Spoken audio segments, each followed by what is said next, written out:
আকাশ নিয়ে দেবতাদের মধ্যে ঝগড়া হচ্ছে, কার কতটা ভাগের। চক দিয়ে দাগ কেটে ঘিরে রেখে দিয়েছে। ভাই ভাই গন্ডগোল। মত্ত থেকে মোটা মোটা কেবল তার নিয়ে জেনারেটর চালিয়ে রাতেও আকাশ মাপার কাজ চলবে। রক্ত দেবো, তবু এক কাঠা জায়গা দেবো না। একটা কাকা সবুজ রঙের কাক বিক্রি করছে। চোখে লেবা। ওরা রেগে গিয়ে বলল, কেলানে আমরা টিয়া। মহা কেলানে। আমি বললাম, দেখ ফেক আইডি মনে হচ্ছে। হতেও পারে। তাদের মধ্যে একজন আমার হাতে এসে বলল, দেখ টিয়া পাখির ঠোঁটটি লাল। ভালো। আমি বললাম, এই কাক সত্যি করে বল, খয়ের মেশানো পান খেয়েছিস? খেতেও পারে। পাখিটা আমার মাথায় হেগে দিয়ে উড়ে গেল। ছ্যা ছ্যা ছ্যা ছ্যা। এদিকে কার একটা স্কুটি সংসার ধর্ম ছেড়ে দিয়ে বনবাস নিয়েছে। আহা গো। টাকা শেষ হলেই আমি মায়ের কাছে টাকা চাইতে চলে আসি। মা বলে, তোর বাবাকে চা। চা না। বাবাকে চাইতে গেলে দেখি বাবা ত্রিশূল নিয়ে দরজায় দাঁড়িয়ে আছে। বাপ সে পাঙ্গা নেই, বাপ সে পাঙ্গা নেই।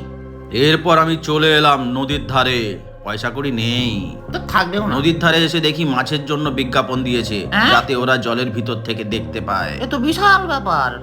টাকা পয়সার অভাবে একটা ঘুগনির দোকান খুলেছি। টেস্ট করতে করতে সব ঘুগনি একাই শেষ করে দিয়েছি। রাহু রাহু সালা রাহু। তারপর আমি ঘুগনি বিক্রি করতে যাব, দেখি সব ঘুগনি শেষ, হাঁড়ি ফাঁকা, একটু নেই। হাঁড়িতে নয়, পেটে ধুর, পেটে আছে। কিনে খাবো বলে একটু মরণ।